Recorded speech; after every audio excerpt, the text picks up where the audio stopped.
Salam sepak bola, teman-teman netizen atau warganet yang saya hormati semuanya. Di episode terbaru dari Bincang Bareng Binder yang telah memasuki episode nomor 43, saya berhasil mengundang narasumber yang sangat spesial karena mewakili kelompok supporter yang namanya La Grande Indonesia. Dan dalam kesempatan kali ini, saya bisa mengundang Mas Ilham Harahap yang merupakan sosok bagian divisi media dan komunikasi ya dari La Grande Indonesia ya. Selamat datang Mas Ilham. Selamat datang, makasih Bung Binder. Terima kasih Mas Ilham sudah meluangkan waktunya untuk datang ke sini. Dan saya memang sudah lama ingin berbincang dengan Mas Ilham, tapi saya nunggu momennya dulu. Gitu nih, nunggu momennya. Jadi ini kan pas momennya lagi panas-panasnya nih bicara soal Patrick Kluivert nih. Ya kan? Di mana-mana kan sekarang ngomongnya soal Patrick Kluivert. Pecat lah, gak perlu nih. Jangan sampai nanti round 4 kita gak lolos ke Piala Dunia. Kenapa sih gak kembalikan Sintayong? Nah padahal kan masa lalu ya gak bisa juga kita bawa ke masa depan, yang masa lalu biarkan dilalu. Ya kan sekarang kan kita sudah ada pelatih baru Patrick Kluivert.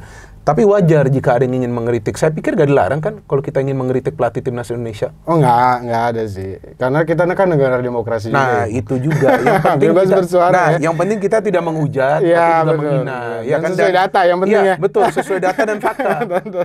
Dan yang penting kita juga tetap mengingat jasa dari Sintayong. Itu betul. Benar kan? Benar. Itu kita memang tidak lupa. Dan pelatih-pelatih sebelum Sintayong. Iya betul. Semua kita ingat. Ada jasa-jasanya. Mereka juga coba untuk membawa Indonesia ke pentas yang lebih tinggi lagi yang Sintayong sebelumnya berhasil, dan itu fakta. Mau orang terima gak terima, tapi faktanya seperti itu. Maka itu saya pikir gak salah ketika ekspektasi kita semua juga sangat tinggi terhadap Patrick Kluivert agar dia bisa membawa timnas Indonesia lolos ke Piala Dunia. Artinya yang kita tunggu itu hasil, bukan proses lagi, karena prosesnya sudah lama di bawah Sintayong. Tapi nanti saya tanyakan tentang Patrick Kluivert ya. Awalnya dulu teman-teman saya ingin menanyakan tentang La Grande Indonesia karena saya penasaran banget nih. Saya ingin tahu La Grande Indonesia sudah berapa lama berdiri dan apa visi dan misi dari La Grande Indonesia. Kalau ini ya, kalau La Grande Indonesia ya Bung ya, mungkin lahir pasca AFF 2010 lah ya Bung. Oh, oke. Ya, AFF 2010 mungkin kita masih kecil-kecil ya, masih sekolah, yang SMP, SMA gitu kan, 2010. Ya kita tahulah sakitnya seperti apa ya di AFF 2010 ya. Kita gagal lagi-lagi juara karena kalau melihat performa AFF 2010 ya harusnya saat itu kita juara ya. Betul. Karena dalam pertandingan grup sampai partai puncak kayaknya kita memang dominan ya di AFF 2010. Namun balik lagi ya, sejarah tidak berpihak kepada kita ya. Dan teman-teman La Grande Indonesia itu sebelum lahir kita berdiri di dalam sebuah fans klub Eropa, Internazionale Milano. Namanya Interclub Indonesia, Bung. Jadi kita fans resmi Interisti di Indonesia, langsung dari Inter Milan di Italia. Dari klub ke kelompok-kelompok kecil Interisti di Indonesia lah ya. 2011, tepatnya 11 November, satu hari setelah Hari Pahlawan, kita bentuk tuh La Grande Indonesia. La Grande Indonesia sendiri artinya ya Indonesia yang besar lah ya. Kalau di Indonesiain dari bahasa Itali, dan ya kita tahu ya negara kita juga negara yang besar ya. Jelas betul. Budaya, suku, agama, kepercayaan segala macam, Indonesia yang besar. Dan kita juga supporter ingin membawa nama besar Indonesia ke kancah dunia lah ya. Jadi kita nggak terafiliasi dengan mungkin budaya-budaya supporter luar atau segala macam ya. La Grande Indonesia itu sendiri ya Indonesia yang besar, Indonesia Raya. Dan cocok juga karena tahun 60-an kan ada juga Inter dijuluki La Grande Inter ya.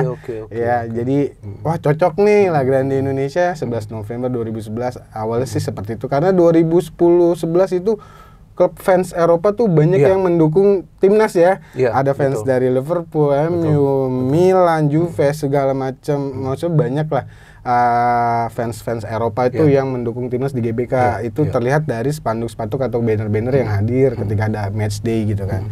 Akhirnya lambat laun ya kita berdiri, kita jalani dari kelompok kecil karena niat awalnya memang buat silaturahmi aja sih ya Bung.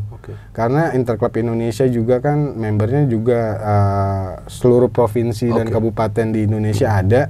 Jadi kalau untuk pertandingan timnas gitu ya awalnya kan, kita buat teman-teman yang daerah kayak dulu kan kalau beli tiket tuh masih old school gitu ya. Betul. Belum ada online tiket. Sekarang warnya tuh bener-bener fisik banget ya, kita harus tahan fisik, hujan-hujanan, panas-panasan, berjam-jam, dan teman-teman daerah kan kasihan kalau mereka beli tiket untuk mengantri berjam-jam itu dan belum tentu bisa dapet juga kan. Jadi teman-teman yang di Jakarta, Jabodetabek nih mewakili teman-teman bisa nitip segala macem. Jadi kita sama-sama bantu, terus ketika main di Surabaya atau gimana teman-teman di sana kita saling bantu gitu dulu. Awalnya sih seperti itu ya, lambat laun. Karena kalau ngomongin supporter timnas kan baik lagi ke prestasi timnasnya juga sih ya Bung ya. Kita tahu juga kita pernah di ban oleh FIFA 2014 dan itu juga kan membuat mati suri timnas. Kita nggak main kompetisi yang resmi FIFA segala macam. Ya mungkin bounce back-nya di 2016 lah ya. AFF itu sekali lagi asuhan Coach ini ya, Riedel ya, Coach Riedel, kita masuk final. Setelah sekian lama kita nggak punya timnas yang benar-benar apa ya, karena efek ban FIFA itu kan. Ekspektasi kita juga nggak sebesar. Tapi bisa masuk ke final. Tapi bisa masuk final kan. Gimana kita semifinal bisa melewati Vietnam ya, yang mungkin saat itu juga masih di atas kita gitu kan. Akhirnya 2016 di Pakansari kita buat banner lebih besar lah ya, Laga Indonesia di Tribun Utara. Dan mungkin sampai saat ini lah ya 2025 lah, jadi perjuangannya juga panjang gitu ya. Dan sekarang juga kita nggak menutup kemungkinan juga untuk teman-teman yang di luar sana gitu ya. Kalau dulu kan memang terbentuknya awalnya fans Inter gitu ya, kalau sekarang itu memang sudah berbaur lah ya. Jadi semua mau suka Inter, mau suka Persija, mau suka Persib Bandung, Persebaya, semua ya menyatu untuk merah putih sih ya Bung. Bagaimana rasanya pada saat itu kita tidak ada kompetisi, timnas juga gak main? Itu kan yang banyak netizen mengatakan era kegelapan. Iya betul kan, kita gak tahu masa depannya seperti apa. Iya.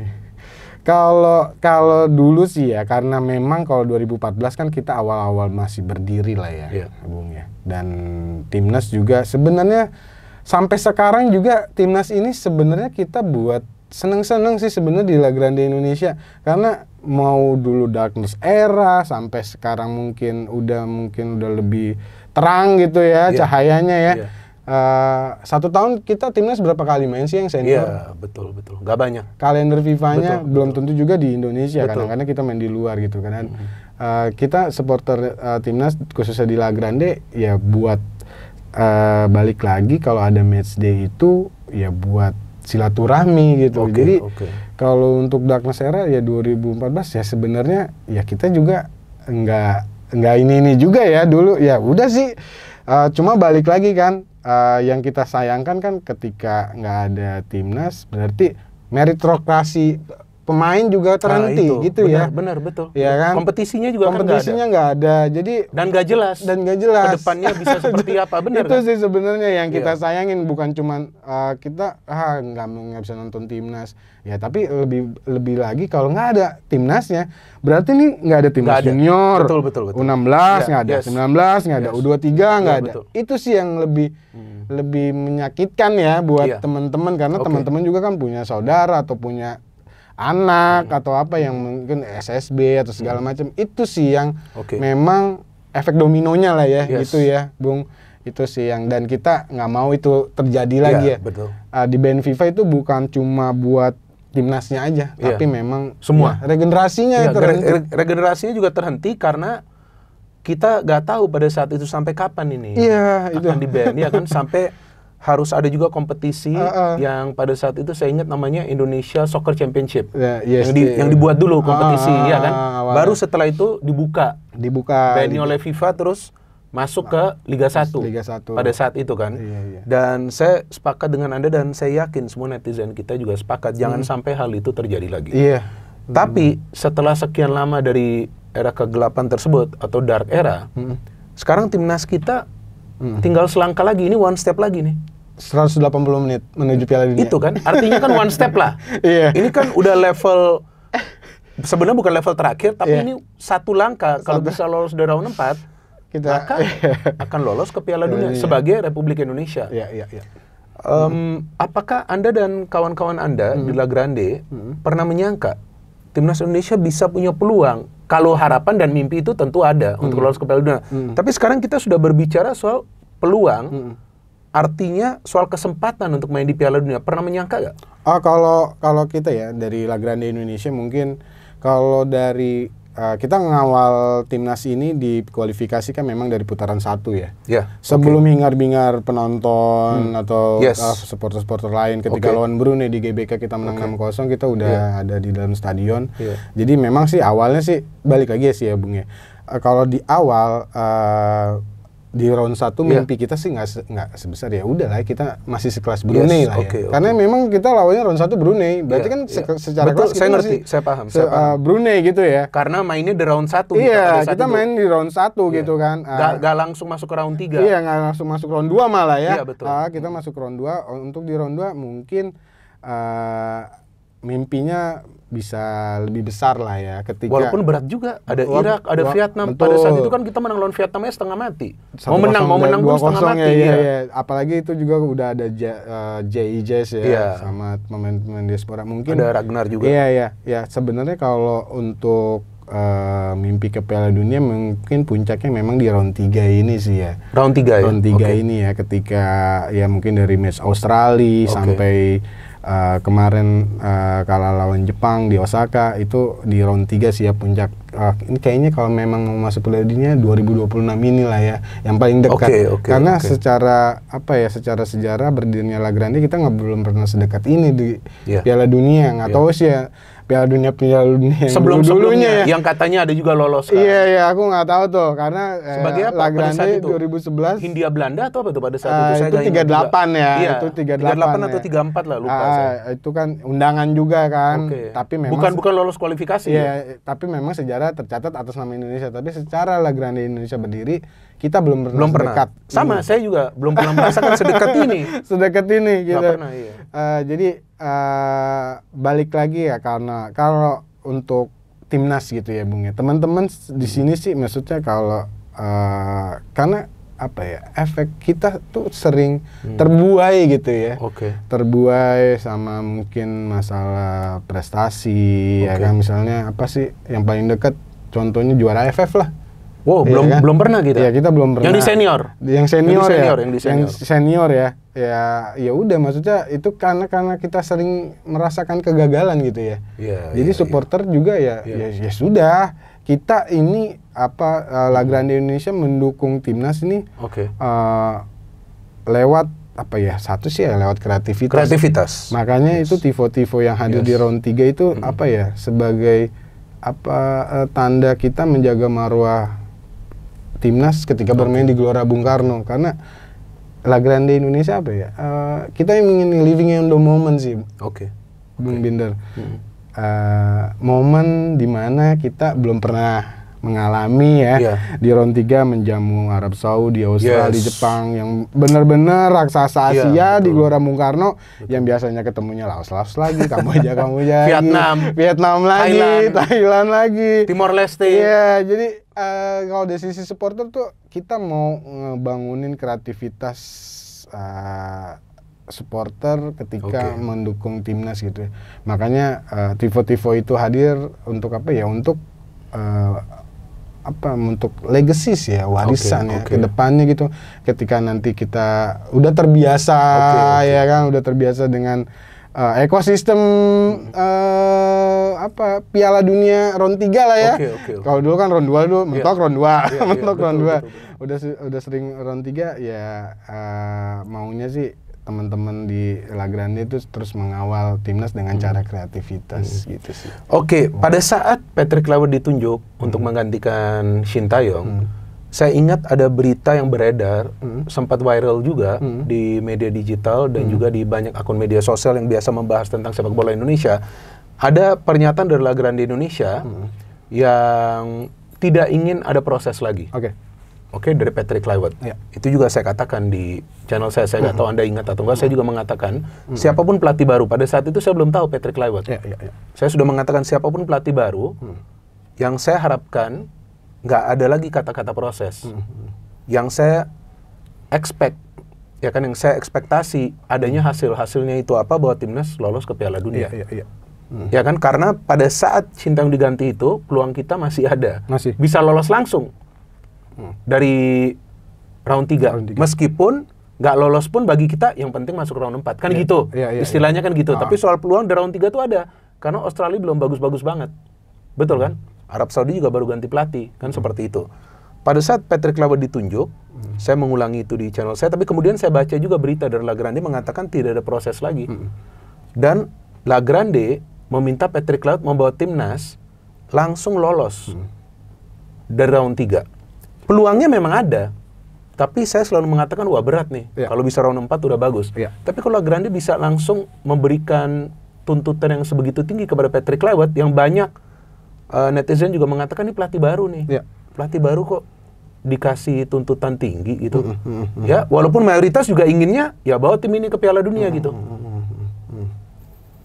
Kalau dari ini ya, dari teman-teman La Grande ya Bung ya, sebelum masuk ke Patrick Kluivert yang ditunjuk menggantikan Sintayong, kita juga sebenarnya kaget ya Sintayong dipecat ya. Itu satu sih ya, karena satu, komunikasi kita ke federasi itu hanya untuk masalah tiket match ya.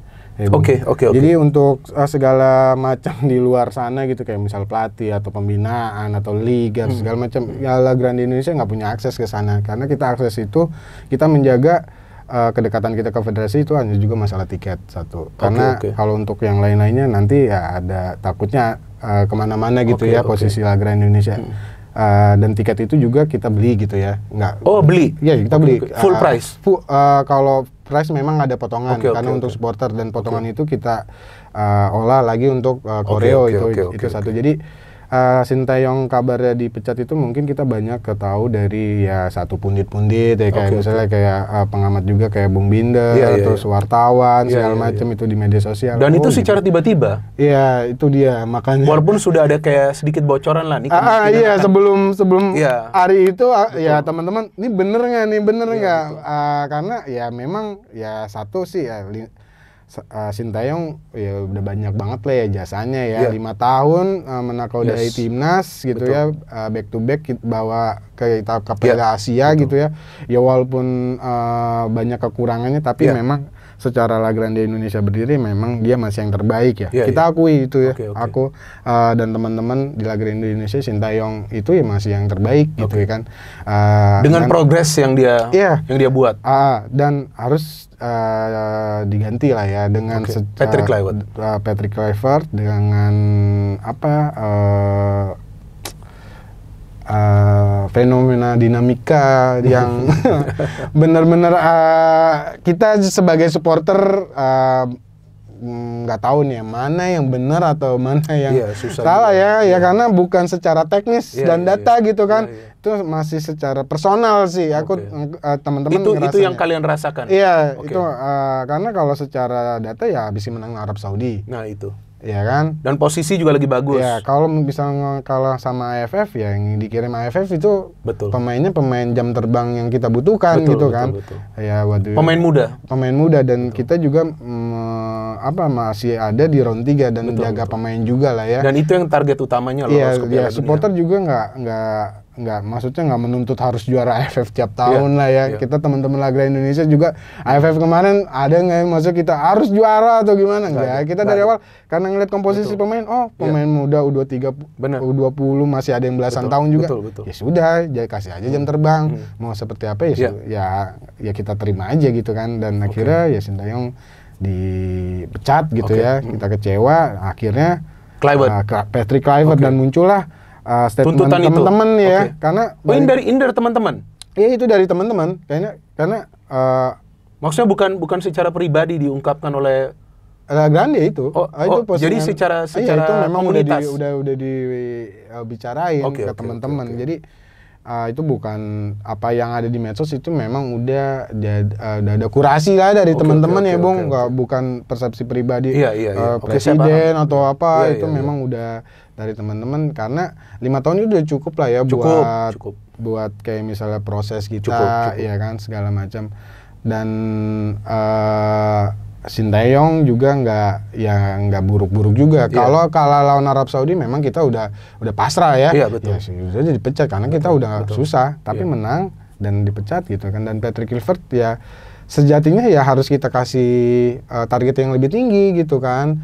Memang karena gini ya logikanya sih Bung, kalau dari teman-teman La Grande ya, Sintayong memang dan federasi menjanjikan di round 4 bisa lolos lah ya, targetnya gitu ya, realistisnya ya. Memang nggak ada yang benar-benar secara resmi, banyaknya ngobrol-ngobrol aja ya, dan itu juga kan masih bercabang ya, intinya round 4. Dan ketika Patrick Kluivert hadir ya harusnya otomatis gitu ya. Makanya teman-teman sih di La Grande itu buat penyeimbang aja, buat pengingat, buat ngasih targetnya lebih tinggi. Karena kalau target tingginya nggak tercapai ya memang ya harus ke round 4. Daripada kita diem-diem atau kita nggak lolos, supporternya kok nggak diem nih, nggak ada statement apa-apa, nggak ada ngomong apa-apa. Iya, nggak ada ngomong apa ya, atau nanti round 3 kita babak belur lagi gitu kan, malah berarti penggantian Patrick Kluivert malah salah sebenarnya. Penggantian Sintayong ke Patrick Kluivert. Iya kan, maksudnya dari Sintayong ke Patrick Kluivert malah salah. Jadi sebenarnya buat teman-teman La Grande itu ketika ada statement itu buat menyeimbangkan apa jangan yang lupa akan jangan lupa target kalian itu round 4 sebenarnya. Tapi kami nih supporter, kalau kalian kan, iya kami maunya lebih tinggi. Iya, artinya maksud La Grande, kalau sudah ada pergantian pelatih harusnya lebih baik lagi. Iya, lebih baik lagi. Ya kan gitu. Artinya targetnya lebih tinggi lagi. Lebih tinggi lagi. Nah, lolos langsung di round 3 seperti itu kan. Gitu. Nah, bagaimana Anda melihat 4 pertandingan Kluivert? Kalau bersama 4 pertandingan timnas bersama Kluivert. 4 pertandingan timnas ya. 2 home, 2 away ya. Oke. Jadi mungkin kalau aku kalau nonton ya, nonton di home memang nggak yang full match 90 menit gitu karena nge-chance segala macam. Tapi setelah pulang aku selalu nonton ulang gitu ya. Di TV ya, memang di stadion agak susah ya. Betul, apalagi di belakang gawang segala macam. Kita nih di La Grande nggak menikmati kalau untuk pertandingan. Aku ngelihatnya sih ketika ada perbedaan mental ketika timnas ini bermain di home dan ketika di away. Dan dari komposisi pemainnya juga aku ngelihatnya dan teman-teman La Grande ini belum ada pakem yang benar-benar 11 pemain home dan away itu kadang-kadang suka berubah ya. Suka berubah betul, ya kan. Betul. Misalnya betul. Kirinya Dean James kadang-kadang di away itu 2 kali dia. Betul. Ya, Mr. Hilger 2 kali away. Home 2 home nggak ada. Iya, 2 home nggak ada dia. Iya kan. Walaupun jadi, ada sekali kalau nggak salah cedera yang lawan Bahrain ya kalau nggak salah. Bahrain nggak main sengaja. Nggak main dia. Akhirnya nggak main kan. Karena cedera di Australia. Iya, betul. Ya kan. Bahrain terus lawan China nggak main juga. China nggak main cadangan. Away main di Jepang. Jadi kalau teman-teman lihat ada perbedaan mental artinya dan strategi. Kerangkanya ini belum kelihatan. Kerangka timnya kita teman-teman nih belum melihat ketika ada pertandingan home dan away gitu ya. Ya harusnya sih memang kerangkanya memang udah jelas ya, 3 di belakang siapa, gelandangnya siapa, segala macam gitu ya.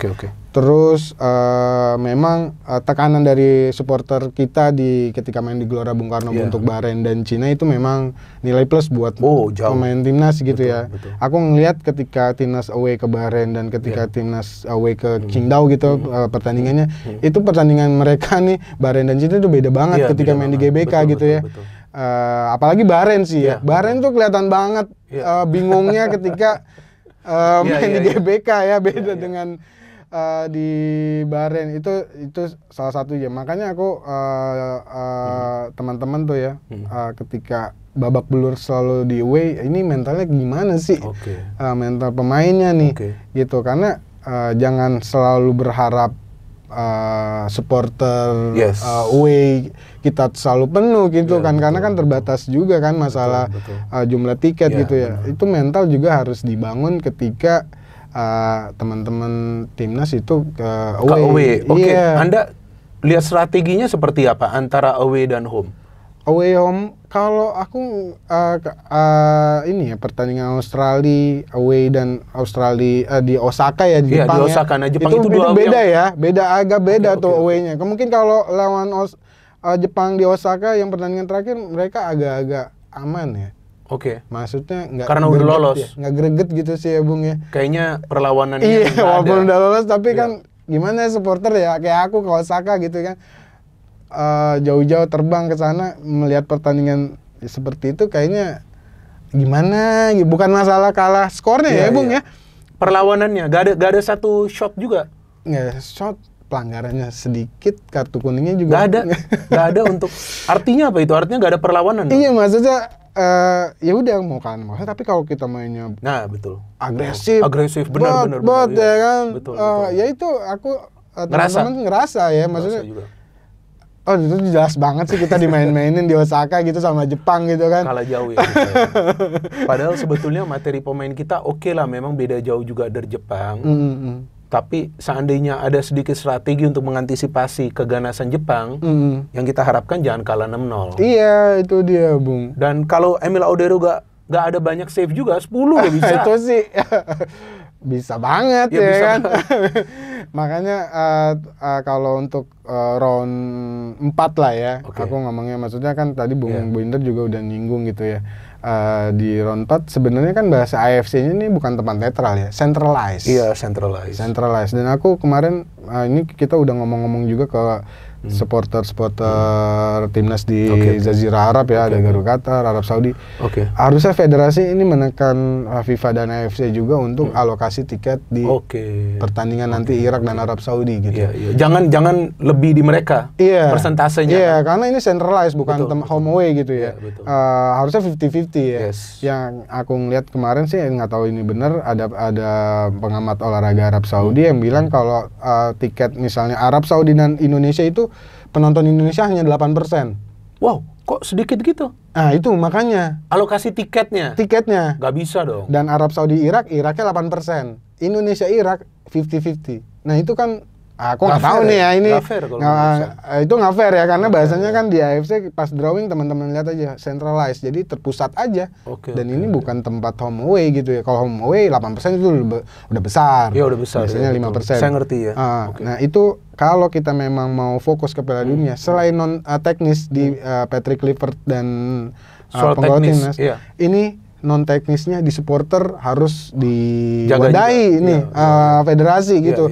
50% itu kalau untuk ketika timnas berlaga ya gitu ya, misalnya di King Abdul Aziz Stadium gitu ya, itu udah bisa seperti GBK kok teman-teman buat gitu ya. Udah bisa ya? Iya, jadi mental pemainnya ya, jadi mental pemain kita juga merasa bermain di home gitu. Nah, itu penting. Nggak ada mentality away-nya tuh kemarin kita Osaka, Australia, itu mentality away-nya kita harus bangun. Jadi kalaupun itu salah ya baik lah ya. Maksudnya kalau 8% itu kabar burung aja, tapi kalau memang benar federasi harus push lah. Iya.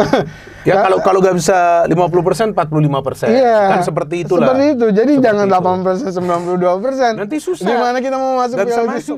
Dan itu keuntungan bagi mereka. Dan mereka pakai. Kalau itu dipakai, artinya mereka akan pakai itu lawan Irak juga. Iya, Irak enak di mereka dong. Makanya federasi itu harus juga koordinasi dengan federasi Irak, karena kan grup itu tiga negara ya.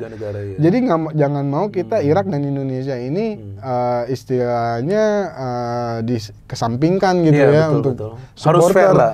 Iya, karena Bung, menurut data ya di AFC kan nomor 1 itu nomor Indonesia itu supporter yang home-nya paling banyak kan. Number one. Number one. Kedua itu Irak.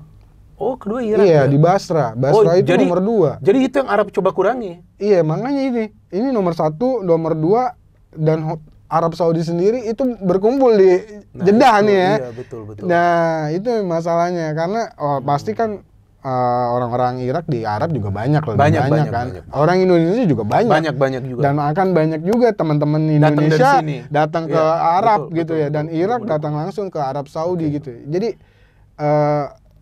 klise ya sebenarnya untuk masalah tiket. Cuma memang harus teman-teman di federasi ya, bapak-bapak di federasi ini harus berjuang lah ya untuk supporter kita alokasi yang akan di round 4 itu. Karena gimana kita mau dukung, karena round 4 itu ya balik lagi sih ya, 2 pertandingan 180 menit, langkah kita ke Piala Dunia sih gitu. Oke, saya ada baca berita lagi bahwa setelah lawan Jepang ada lagi pernyataan dari Lagrande yang memberikan surat peringatan 1 kepada Kluivert. Apa itu surat peringatan, apa itu? Maksudnya target tidak tercapai, lolos dari round 3, terus dari round 4 wajib lolos ke Piala Dunia. Kalau yang mimpi sih ya, kalau Patrick Kluivert ya harus bawa kita ke Piala Dunia ya, walaupun dengan caranya seperti apa sih ya. Ya Bung ya. Maksudnya gimana kita mau cara ke Piala Dunia kalau di Osaka-nya seperti itu gitu sih teman-teman. Itu mengingatkan sih. Bukan masalah kita udah pasti lolos ke round 4 jadi mainnya seperti itu. No shot segala macam, teman-teman ya balik lagi, teman-teman Lagrande Indonesia itu cuma mengingatkan lah. Ya, karena kita juga di Lagrande Indonesia juga nggak punya kepentingan juga apa-apa gitu ya. Benar. Saya paham. Karena ini kepentingan Anda ya timnas. Iya, timnas maju lah. Jadi mungkin kalau teman-teman bilang Lagrande Indonesia udah di ini federasi, ya enggak juga sih, makanya aku fair-fairan ke Bung Binder. Kita kontak-kontakan ke federasi yang cuma soal tiket, karena tiket itu hak juga buat kita. Ya hak supporter juga. Nggak di mana-mana, mau di Eropa mau di belahan dunia, supporter itu udah punya pasti ada akses misal ke klub, ke timnas gitu. Dan itu kita mencari hak kita juga sih sebenarnya untuk timnas. Dan bayar. Ada dispensasi juga, tapi tetap bayar kita tetap beli gitu. Jadi itu sih. Jadi kalau yang di Jepang itu story ya memang itu mengingatkan aja teman-teman. Dan ketika sebelum di Jepang juga kita apresiasi juga kok Patrick Kluivert Kak. Saya juga sama yang waktu lawan China. Iya, kita apresiasi juga, kita beri salam gitu ke Patrick Kluivert. Kita ayo Patrick Kluivert, kita kasih toa ya ke Patrick Kluivert, mau sepatah dua kata kita di stadion. Iya di stadion. Thank you Patrick Kluivert udah bawa kita back to back win, udah ke round 4 gitu kan. Ya kita harapannya juga mau masuk Piala Dunia, kita sampein langsung ke beliau-beliau itu melalui banner gitu kan. Gitu sih. Seandainya, ini kan seandainya, walaupun yang kita inginkan timnas lolos ke World Cup. Ya kalau nggak di round 4 masih di round 5. Ya kan yang kita harapkan lolos lah. Karena ini momennya udah deket banget nih. Mau nunggu nanti ya itu nanti lagi ya kan. Itu nanti lah. Kalau urusan nanti 2030 itu kan masih lama. Kita maunya sekarang dong. Ini kan udah dekat gitu ya. Apalagi kan nanti Piala Dunianya kan di 3 negara. Kan bagus. Kanada, Amerika juga banyak warga kita di sana kan. Meksiko juga ada. Seandainya Patrick Kluivert tidak bisa membawa nih timnas lolos ke Piala Dunia, kira-kira akan seperti apa sikap dari Lagrande? Karena sekarang kan lagi rame di sosial media adalah menuntut Kluivert. Kalau nggak bisa bawa ke World Cup, maka Kluivert nggak perlu ngelatih timnas lagi. Artinya harus dipecat. Dari Lagrande ada nggak sih sekarang sudah pemikiran kalau seandainya nggak bisa membawa timnas Indonesia lolos ke Piala Dunia, kira-kira akan seperti apa? Kalau teman-teman sih walaupun sorry, harapan kita lolos. Ya, harapan sih memang lolos ya teman-teman, tapi kalau di Lagrande Indonesia kita selalu melihat misalnya round 4, di round 4 dulu seperti apa mainnya gitu ya, Bener ya.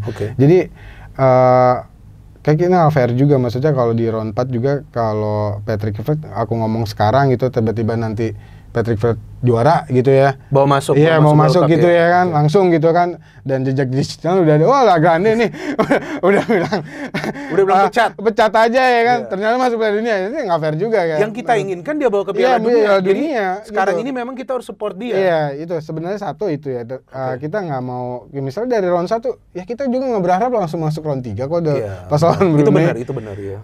Step by step teman-teman Lagrande, tapi cara kalahnya seperti apa, cara menangnya seperti apa, cara mainnya seperti apa. Dan balik lagi ini ya Bung Binder ya, kalau teman-teman Lagrande Indonesia melihat timnas sekarang ya, makanya tadi aku sempat singgung living on the moment gitu ya.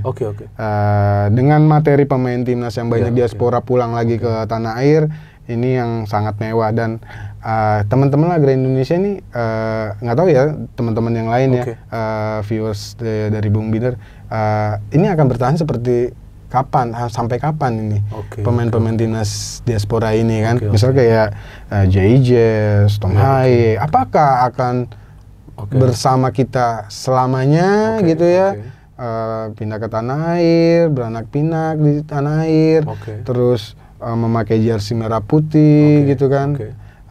Itu nggak ada yang garansi. Iya, jadi nggak, artinya apa? Maksudnya sekarang kan mereka sudah membela timnas. Takutnya mereka nanti apa ya, balik lagi federasinya berubah juga petanya seperti apa. Ya kita harapkan ya jangan. Ya nggak, maksudnya kalau ada perubahan di federasi, kita harapkan ya tetap pemain-pemain diaspora ini membela timnas Indonesia. Karena kan Bung Binder gimana? Kita kan ngelihatnya ke belakang. Kita lihat sejarah federasi seperti apa sih gitu ya. Beda. Misalnya orangnya baru, ada lagi kebijakan baru. Kebijakan baru gitu kan. Itu yang kita takuti juga. Nah, itu kita yang takuti. Dan tapi bukan takuti juga sih, tapi yang pasti nggak kaget. Karena sebelumnya udah pernah. Iya, karena sebelumnya. Saya paham. Nggak perlu kita jelaskan. Iya, saya paham. Itu aja sih. Jadi sebenarnya teman-teman sih ya living on a moment aja gitu, mau nanti misalnya. Walaupun para pemain diaspora memang ingin membela timnas. Ya makanya Indonesia. waktu itu sebelum round 3 itu kita mulai, teman-teman ada founder kita lah ya, itu ke Venezia, Bung Binder. Oh begitu. Iya. Ketemu JHC. Selain nonton Inter, mereka ke Venezia juga. Kita minta waktu Bung Jai, karena Bung Jai katanya buat prospek jadi kapten gitu ya, kita. Sebelum jadi kapten. Iya, sebelum jadi kapten ya Mas Asnawi, mungkin dari sosoknya ya, karakteristiknya, dan teman-teman menyampaikan langsung ke Jai di sela-sela pertandingan playoff Serie A kalau nggak salah waktu itu. Untuk promosi. Iya, Jai, kamu ini udah orang Indonesia, Jai. Ya kan, kayak lu udah gue tuh sama gitu kan. Iya. Jadi bertarung buat negara gitu kan. Jangan sampai mengecewakan negara. Terus intinya belajar lah ya budaya kita. Iya, bahasa, sejarah. Karena lu sama gue itu udah orang Indonesia. Tapi saya sering lihat cuplikan, dia tahu bahasa Indonesia, dia bisa ngomong juga. Iya, dia paham juga. Itu karena mungkin ya dia itu terbesit juga ketika teman-teman ke Venezia gitu ya, waktu di sela-selatin, karena ya mungkin satu momen juga deket ya dari Inter ke Venezia. Udah sekalian siapa tahu kita bisa ngobrol ke Jay. Dan katanya dia sering ketemu loh supporter Indonesia, siapapun yang datang. Oh iya. Dia sering kasih waktu. Kalau ke Venezia ya, ke Venezia iya, friendly. Kita ketemu dia ke Venezia, friendly banget dia. Friendly, memang gitu. Itu sih yang memang teman-teman nih takutnya naturalisasi atau diaspora ini hanya proyek aja gitu. Untuk sekarang ini. Untuk sekarang ini ya, gitu. Kita harapkan jangan. Iya. Karena ini pemain-pemain yang karena ada mereka lah sekarang kita sudah hampir satu step lagi untuk lolos ke Piala Dunia. Itu kan faktanya yang kita lihat. Itu, ya kan? Dan mereka bermain juga all out bagi all kita. Out. Kan? Jadi teman-teman di Lagrandi Indonesia selama makanya selalu ditanya pemain hasil Lagrandi gimana kalau banyak pemain diaspora gitu ya. Oh, pernah ditanya? Oh, sering. Ya kita sebenarnya ini fine-fine aja selama mereka ada darah Indonesia. Betul. Welcome, dan secara FIFA-nya juga legal, ya nggak masalah gitu kan. Cuma masalahnya ya pembinaannya juga teman-teman federasi juga. Harus balik lagi ya Bung Binder ya pembinaan liga terutama kan, apalagi Liga Putri juga tuh kemarin tuh belum ada Liga Putri, timnas putri ya kan. Padahal permainan timnas putri bagus juga, yang lawan Chinese Taipei juga enak kita nonton. Padahal Chinese Taipei peringkat FIFA wanitanya cuman memang kalau gak ada liganya berat juga untuk mendapatkan jam terbang itu, karena itu terbentuk dari kompetisi bukan untuk main di timnas. Bener. Tapi terakhir federasi mengatakan akan ada pramusim tahun depan, terus 2027. Nah, Anda baru saja nyinggung soal kompetisi. Nah, dari anggota-anggota Lagrande ada gak sih yang fans dari klub-klub di Indonesia ini? Oh, jujur aja sih ya, maksudnya Lagrande Indonesia kan ada gitu ya Bung ya. Di supporter, dan kita juga banyak juga bantuan lah ya dari senior supporter lokal gitu ya. Ada Jack, ada Viking, ada juga ya? Ada Bonek gitu, Pasopati. Dan mereka anggota dari Lagrande juga? Ada kita bantu-bantu juga. Balik lagi, Lagrande Indonesia kan berdiri juga karena silaturahmi ya Bung ya. Ketika ada match juga misalnya di Bung Tomo gitu kan, mungkin kita Kulunungun gitu ya, ke teman-teman Bonek gitu kan. Betul. Bagus itu. Pasopati juga kita Kulunungun. Jangan ada pikiran bahwa supporter timnas Indonesia ini kayak kolam tersendiri ya. Tapi sekarang Anda baru saja mengatakan Anda peduli dengan pembinaan.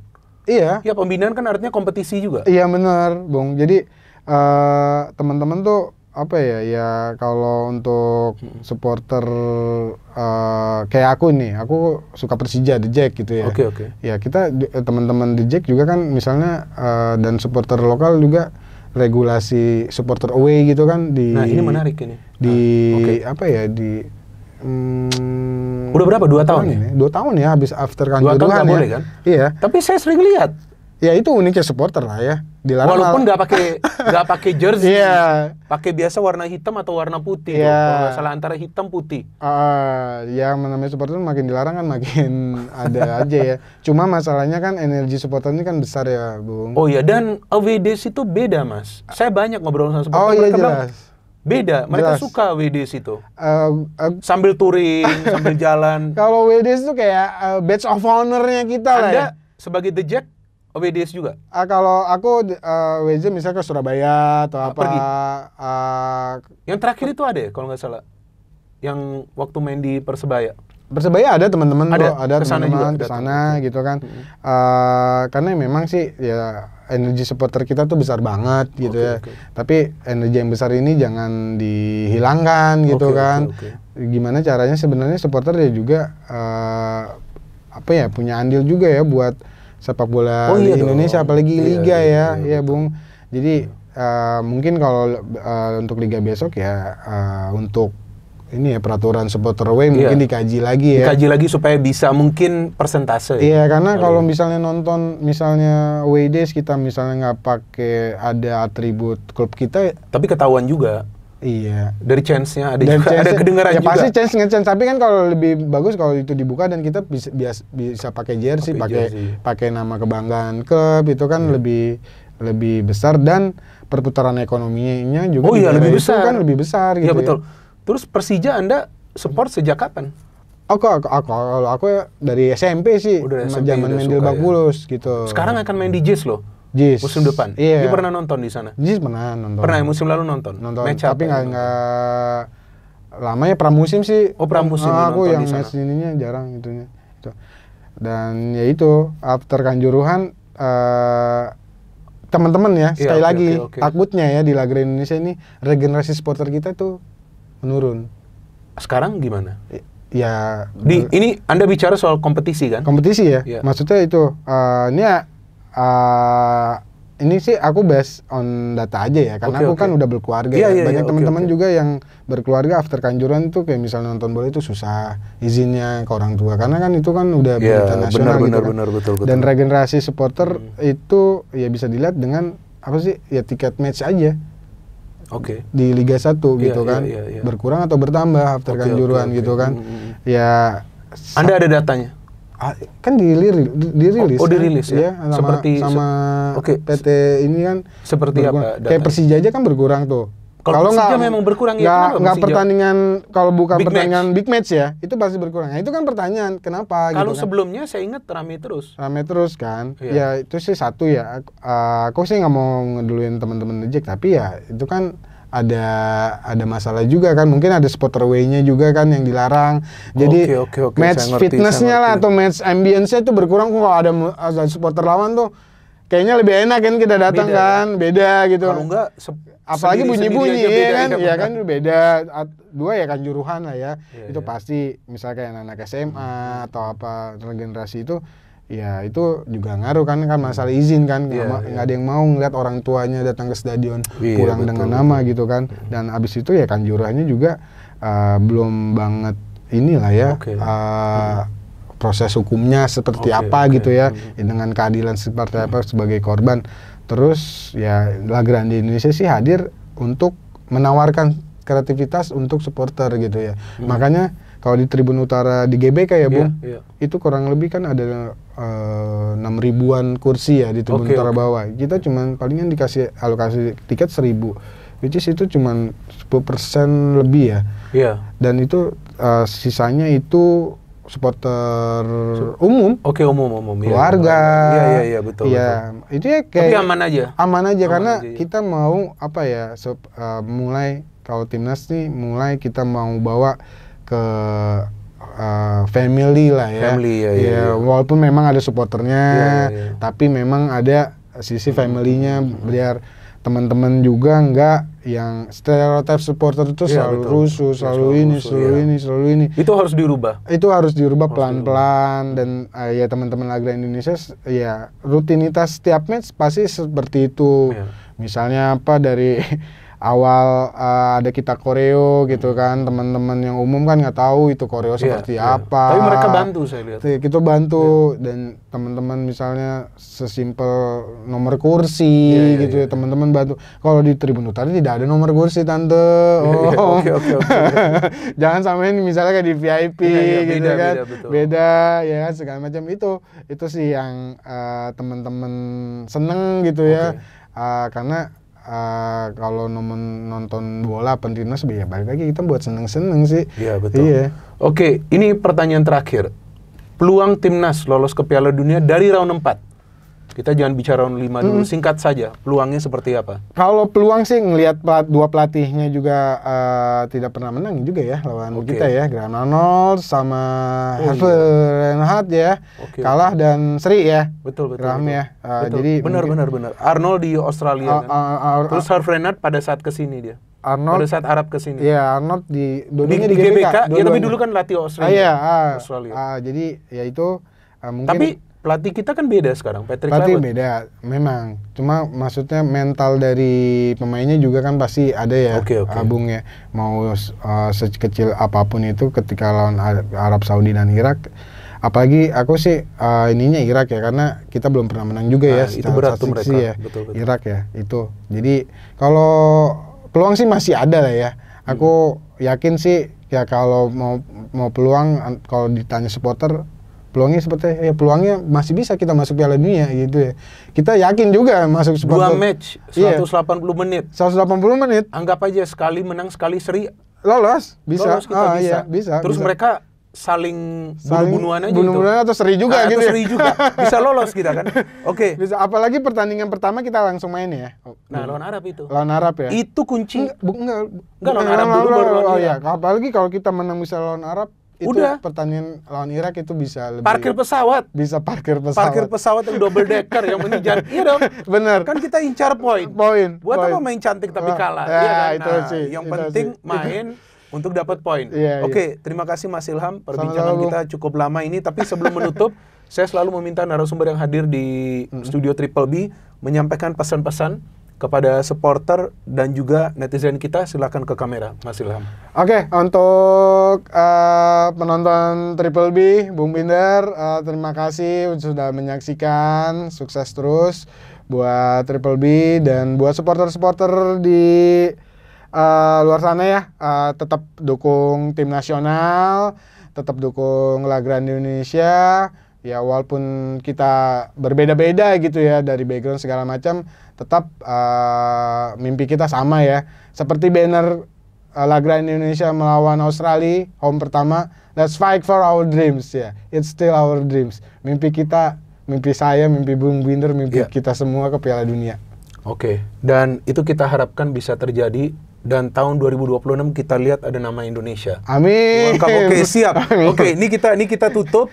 Tapi dengan slogan dari channel ini, nama Silam ikutin saya. No hate, no politics, only football. Salam sepak bola. Salam sepak bola.